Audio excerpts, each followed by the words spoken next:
Boyinaband. You most likely know who he is, but for anyone who doesn't, he is, or rather was, a music YouTuber who had humble beginnings making dubstep music to later go on to collabing with a lot of different other music YouTubers to in the latter half of his YouTube career end up collabing with some of the biggest names in YouTube at the time. He was everywhere. It seemed like any YouTuber that needed a song just hit Dave from Boyinaband up to help them make a song. And at the time, we loved it, me included. This was around 7 or 8 years ago, and recently I came across a tweet of an old video of James from Odd Ones Out performing his song Life is Fun live at VidCon. At least we are young. Life is fun.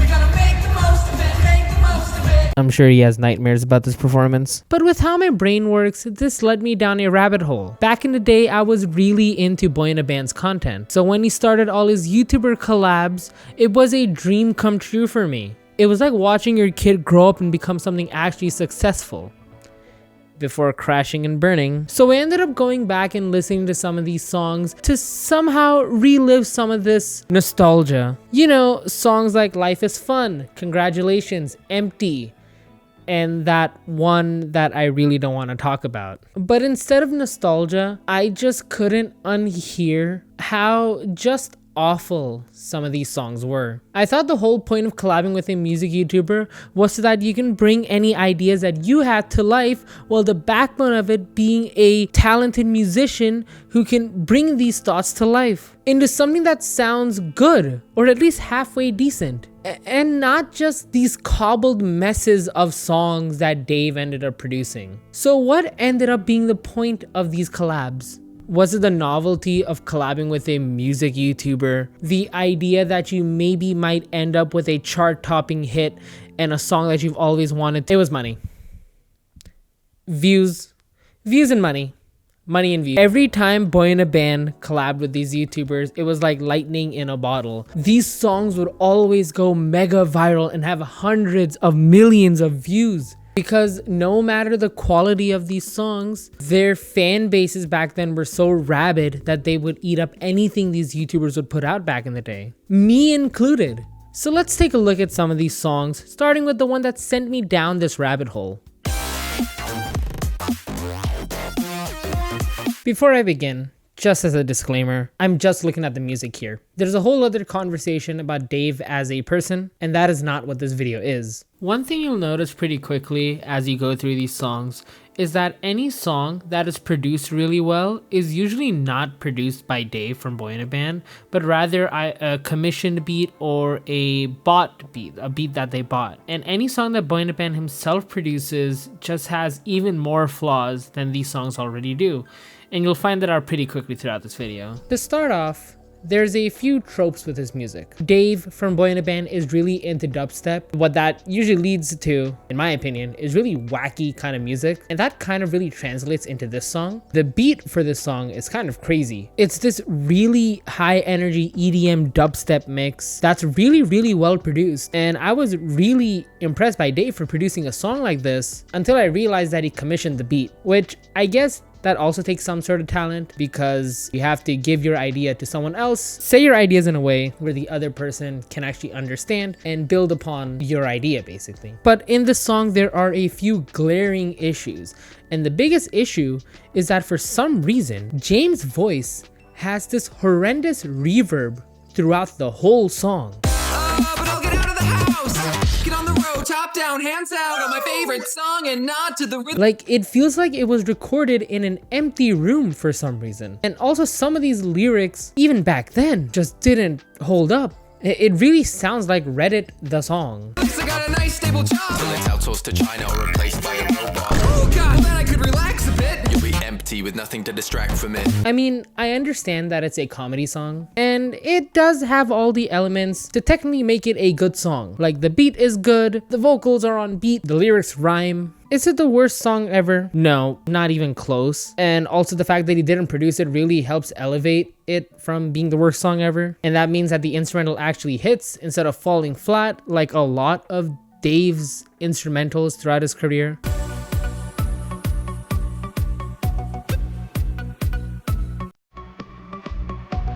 And the third verse is very depressing, like unnecessarily depressing. But to understand more about all these songs, I did end up watching all the behind the scenes videos of all this. It really does come off as just two guys trying to make the best with what they have, albeit they were very successful YouTubers at the time. So I don't know why it was recorded like this. Like, there's no way you can have an organic working session with the camera being right in front of them. But who knows? And you know what really dates this video? So we went to the home of existential crises online. Tumblr. See, now the thing that I'm noticing more and more as I was listening back to the song and looking at this behind the scenes is that usually when you collab with a musician, the goal is that the person who's collabing with the musician gets to bring their ideas to life, while the musician does the heavy lifting from the back with the production, with the mixing, and the lyricism and everything like that. But the one thing about Boyinaband that I never understood is why were we gaslit into believing this guy is a good producer and a good lyricist? I'm not saying he's bad. He definitely has good moments. But most of the time, he's pretty mediocre at best. But all his better songs are just not produced by him. Even though when he wants to, he can produce a halfway decent beat. I can't predict what I'll do. I can never be sure.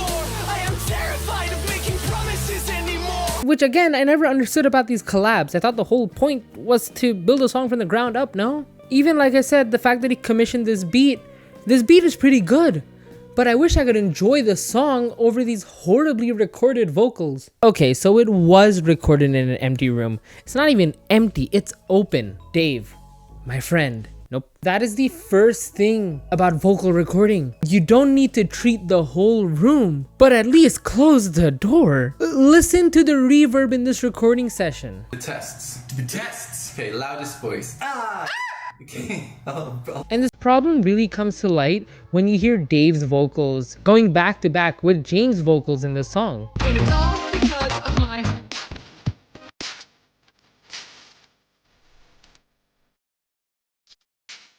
And you know why Dave's vocals probably sound good? Because he probably recorded it in a treated room like a closet. Also, wasn't Odd Ones Out a pretty big YouTuber at the time? Why didn't they just record this where he records his videos? Ending notes on this one.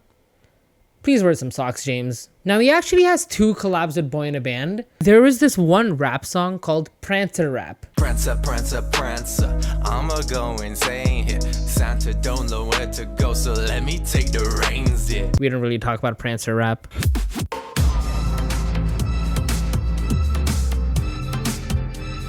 So this is the song that he made with Jaden Animations. Now, instead of being a joke song or a diss song, this one was about Jaden's struggle with her eating disorder. And so for that reason, I really won't be kind of going into the lyrics of this song or the content of this song. The only thing that I can really say about the lyrics is that they are really the best part about this song. As in, if you were to write the lyrics on a page and read them, it reads good. Let's start by saying this. Dave produced this. And because of this, this song hits way less harder than Life is Fun. Which again, when they are making this song about this very real mental disorder, and they're really trying to bring importance to this issue, it just makes it fall even flatter than it just would. The instrumental is just bad. I really was a fan of Dave's music back in the day, back when I was a teeny bopper, but he really has some tropes to this music that are in every song that he produces. And I mean every song that he produces. The most glaring and obvious one is that he's using this pluck preset from a very old audio plugin called Nexus, which is a very, very popular but very dated plugin. And he uses this one preset everywhere, and a lot in this song in particular. And you know how I said the lyrics are the best part about this song? The performance of the lyrics really leaves a lot to be desired. And at first it was working, but then things were emerging. Cracked lips and tired eyes. I'm hungry with no appetite. Dave should have really had Jaden try a different way of performing this song, or actually process the vocals at all instead of just leaving the raw recordings in for some reason. And this ends up making the song sound really amateurish in my opinion. The chorus, oh my god, the chorus. Once again, not going into the material of this song, but it literally feels like the song trips into the chorus. inside it's empty. He was trying to skip the first beat of the song and land on the half beat, which I hope this is making sense to you. You're in a grid of 4, 1, 2, 3, 4 in most songs. Usually the drop either lands on the first beat, on the second beat, third beat, something like that. He tried to, I guess, have the song land on the half between 1 and 2.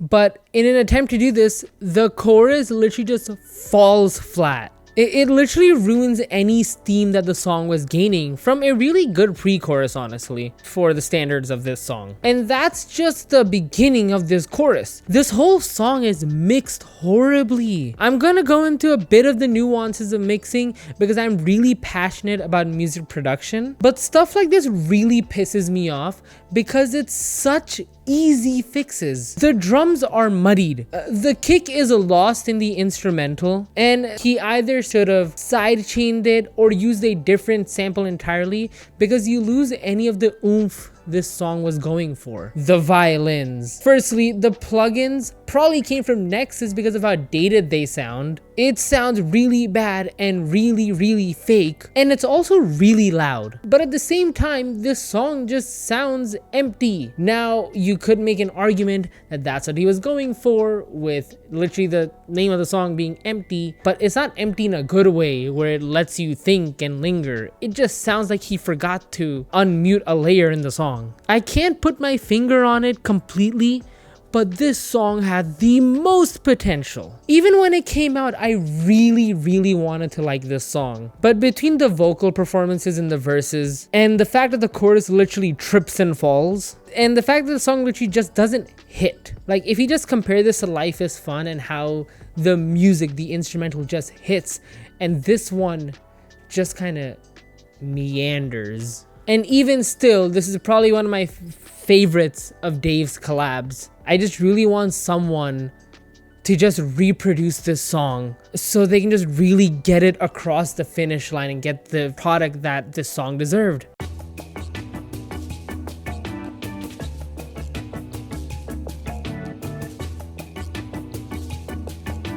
Say, I developed a taste for this, endure the never-ending ache, convince myself I'm in control, and it's not all the voice that makes me sick.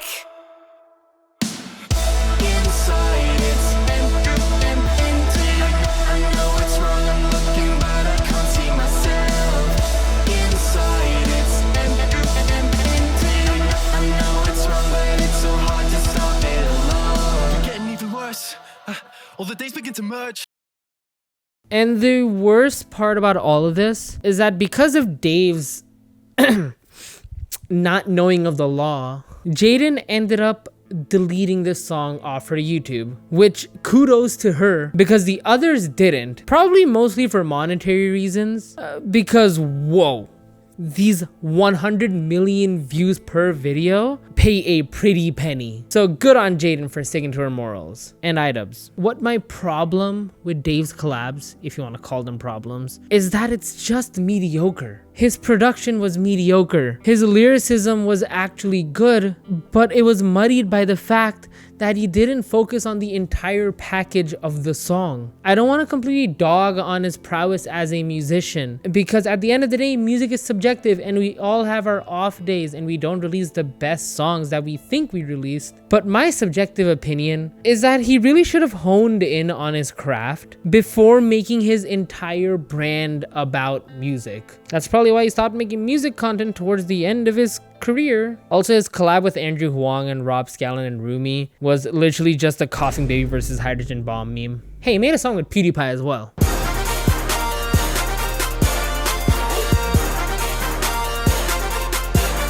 During PewDiePie's post-Filthy Frank era, to celebrate not being the #1 subscribed to YouTuber anymore, he made a song with none other than our good old friend Dave from Boyinaband. Objectively speaking, this is the most well-produced, the most well-mixed, and overall the most well-made song from this weird era of Dave collabing with big YouTubers. It's mixed really well because he didn't mix it. It's also produced really well because he didn't produce it, but rather jacked a Chief Keef type beat off YouTube. Cool. The weakest part of the song is honestly some of the lyrics.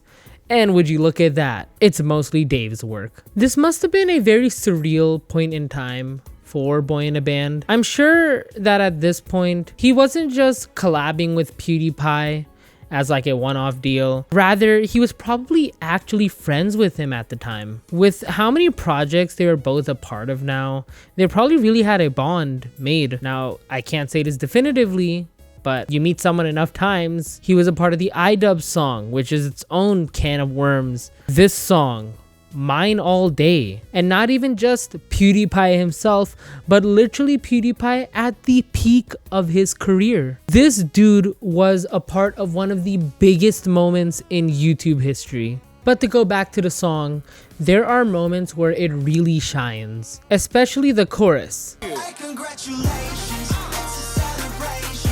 Party all day, I know you've been waiting.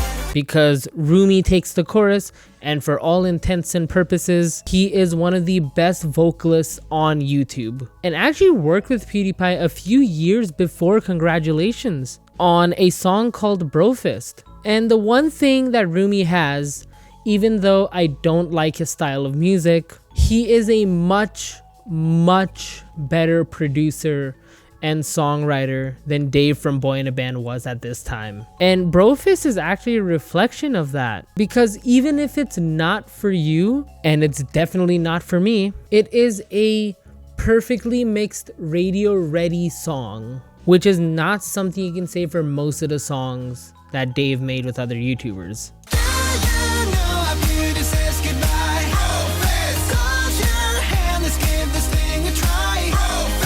Now, coming back to the actual song in question, if I have any gripes with it, it's gonna be with the lyrics. As everyone ever has said about this song, yes, there are racist parts of the lyrics. And just acknowledging that they're racist lines or a blatant racist lie doesn't absolve you from the fact that these lyrics are racist. Did you know that Indians have poo-poo in their brain? That's a blatant racist lie. Yeah, but still not defamation.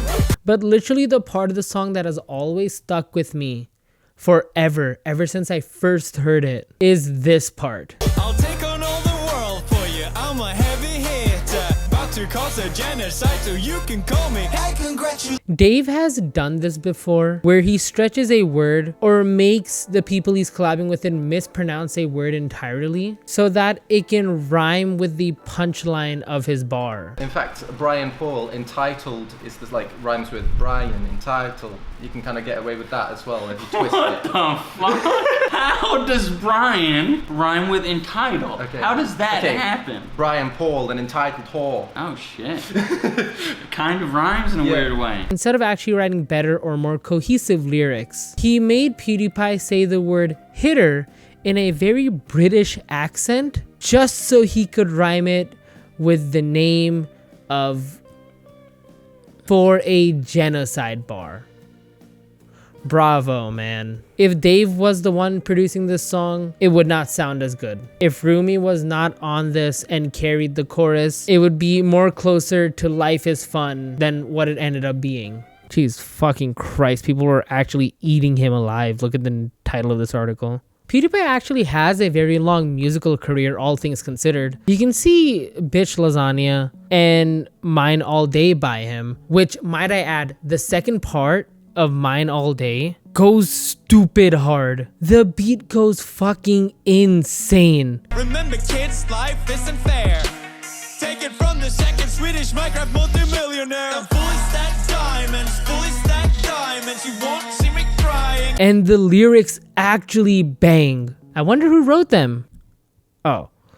Fuck me, I guess. See how I said that he sometimes just strikes gold and can make good stuff when he wants to? There are so many tangents I can go on with the Mine All Day song. Well, mainly one.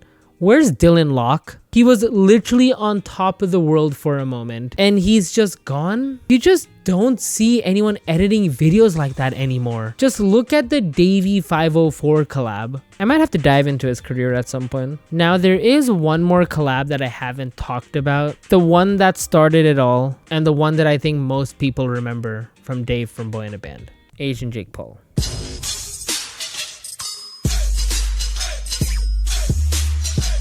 Everything that could be said about this song has already been said. This song is also deleted as part of iDubbbz's rebrand, where he finally learned empathy at the ripe old age of 32. To be honest, I'll just say it here, I don't like the song. Not even as a song itself, but the whole concept of this song. Yes, I get it was a cool moment for the internet, and I was also really excited when this whole moment happened and when iDubbbz dropped that content cop. But with a more mature eye, all I can say is, why?